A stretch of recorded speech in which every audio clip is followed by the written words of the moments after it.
Hi and welcome to this edition of the Russell Investment Masterclass. I'm Scott Fletcher, Investment Specialist with Russell's Intermediaries team in Sydney. With me today is Diana Zentner. Welcome Diana to Sydney, and Diana is the Director of Global Manager Oversight and Due Diligence for Russell's Global Operations.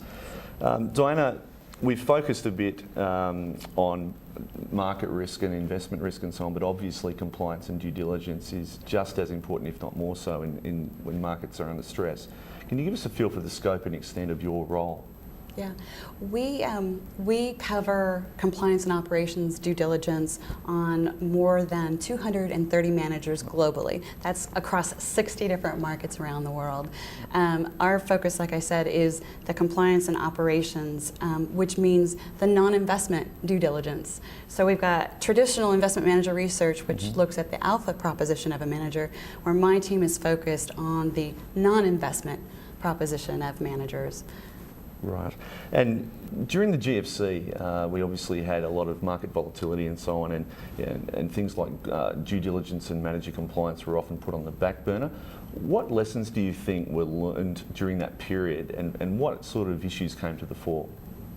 I think prior to those market events, there was certainly a lack of attention on this sort of due diligence, but since those market events, people have recognized the value that operational due diligence can bring, because there's now living examples of what can go wrong at the end of the day. So we're in a great position now, being that our program has been in existence for more than 6 years. Right. We continually develop it and are able to deliver the service to our advisors and clients, because it's something that we've done for our funds. Sure. And now we continue to do it and offer it also to our clients. Great. And what are the main points of the Russell Manager Core program, as you call it, our operational due diligence and manager compliance program?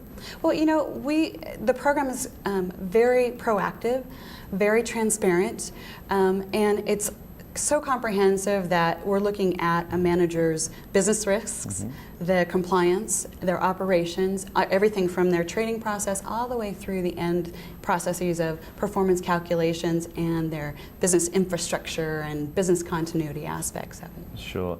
And from your experience in dealing with fund managers, you know, it's not only just science and checklists, it's also art as well. How do you approach those sort of meetings? What do you look for when you're interrogating, if you like, fund managers and so on? Sure. Yeah, like you said, it's not a checklist approach. We don't just look at SAS 70s and file them away.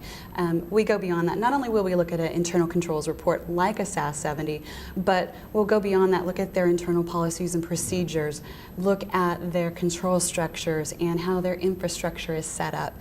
And then from there, we do the in-person interviews to talk to their chief compliance officer, their chief operating officer, their technology specialist within their organization, their head trader. And then we assemble that information together to see, are their practices really reflective of what they have in their documentation? Sure. So it gives us a more holistic view of those non-investment areas that then we can synthesize back and combine with the investment proposition. Great.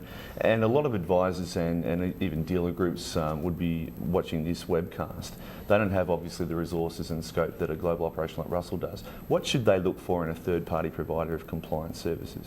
I think they want to look for somebody that's trustworthy, that has the expertise available and the ability to deliver a comprehensive program in a way that they can trust the results that they're then in turn offering to their clients.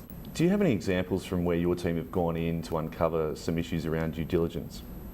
Yes, we've seen, in the Australian market, we've seen a few managers that we've uncovered some issues.